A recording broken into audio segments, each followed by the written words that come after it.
The 2017 hurricane season was a historic moment by nearly any measure. Hurricanes Harvey, Irma, and Maria broke records for rainfall, wind intensity, and total cost of damages. The season was notable for the immense disruption caused to supply chains that deliver life-saving commodities such as food, clean drinking water, fuel, and medical goods to survivors.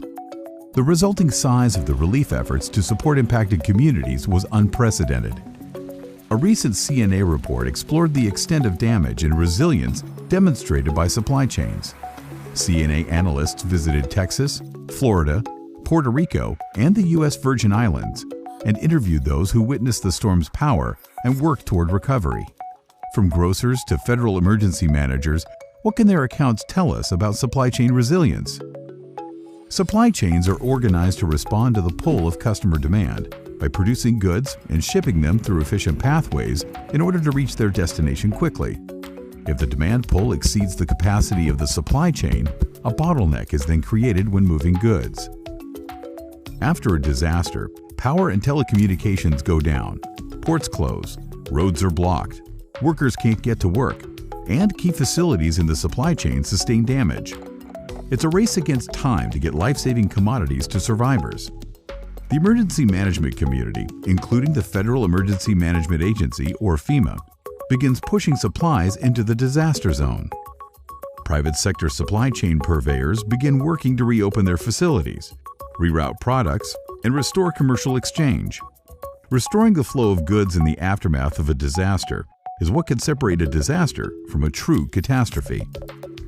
CNA's analysis demonstrates that public and private sector supply chains do not always have a complementary relationship.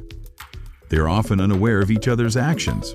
They collide and compete for resources and hinder recovery. After Hurricane Maria's landfall, FEMA began the largest food mission in the agency's history.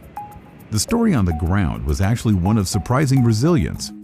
A grocery distributor was moving 7 times his normal volume just 8 days after the storm, long before relief supplies arrived from the mainland. A grocery store in the mountains of central Puerto Rico was open just 3 days after landfall, operating on an all-cash basis with no power, but serving its customers. Emerging from these stories are strategic recommendations for government and private sector supply chain operators. By working together, they can expedite the restoration of lifeline supply chains and transport goods to disaster survivors. CNA experts recommend planners: 1. Identify the most at-risk, densely populated areas vulnerable to supply chain disruption. 2. Identify key nodes and links along the supply chain for water, food, fuel, and other critical needs. 3. Develop a sentinel system for monitoring flow through these nodes and links during disaster. And 4. Give particular attention to potential bottlenecks within demand and supply networks and focus on how to alleviate them. Our nation's ability to support local supply chain resilience during disasters is still evolving. Informed by CNA's work, government agency managers are already taking lessons learned from the 2017 hurricane season and adopting new response protocols to better align public and private sector efforts in preparation for future storms.